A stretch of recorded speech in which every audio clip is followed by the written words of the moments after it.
6. They're victim mentalities.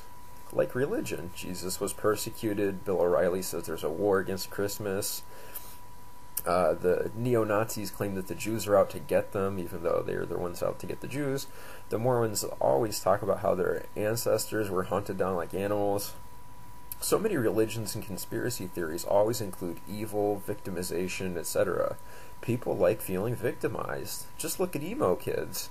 They live in the suburbs, they shop at the mall, they eat well, and still, just for fun, they are sad.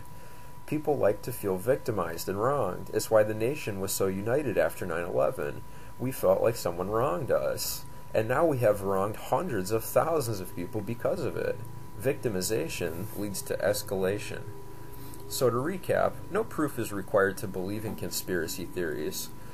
Footage of simple train repair facilities on YouTube are all the evidence that you need for a massive roundup, even though all it shows is a train yard.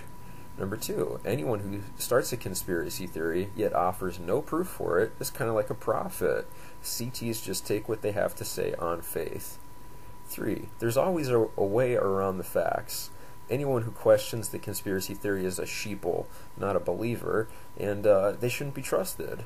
By the way, did you know that Christians, Satanists, Nazis, Communists, Conservatives, Liberals, and countless other idealized groups all use this sheeple word? The next time I see a sheep, I'm going to apologize for all the derogatory abuse. 4, the idea that the rapture is the same as in religion. The small people who are good but aren't rich and having decadent parties, they're all going to go to heaven, or to the CT. The rich people will all die from a lack of experience living without assistance, because the hillbillies will be the new kings, because a country boy can't survive. 5, it makes you feel better about yourself. You aren't a sheeple if you're a conspiracy theorist. You aren't going to burn in hell if you pray. You get to admonish others as being naive while feeling superior and more able to survive. And 6, it's a victim mentality.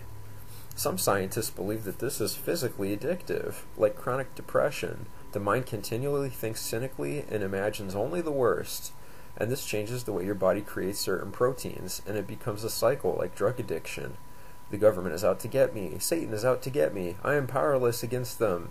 Any personal failure of mine, I can blame on the people holding me down. So, why is this a bad thing? Why am I so against it? Well, in a way, it's not, if you want to delude yourself like this.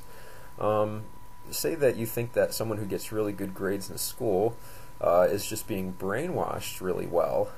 Well, then you won't go to college, and that's fine with me. I hope everybody drops out of school. Then my degree will be worth more. But the way that conspiracy theories are bad is that, say someone out there stops paying their taxes because they think that the government is corrupt. Well, they better stop using the highways, they better not call the police or fire department in case of emergency, they better not go to the hospital if they don't have their own insurance, because if you don't pay into a system, you shouldn't be able to use it.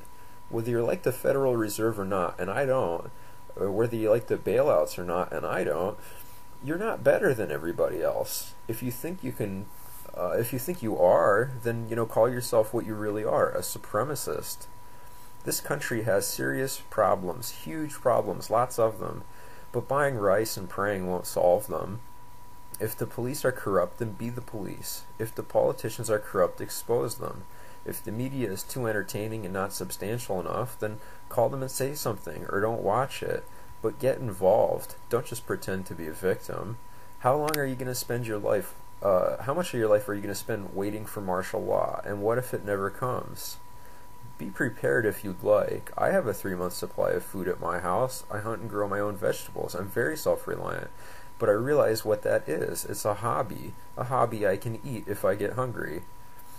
So don't give up on your country because you read once that there are FEMA concentration camps. There aren't.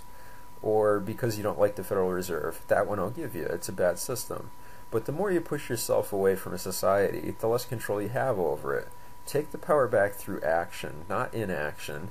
Take it back with facts, not paranoia. Or don't. I don't care. More power for me.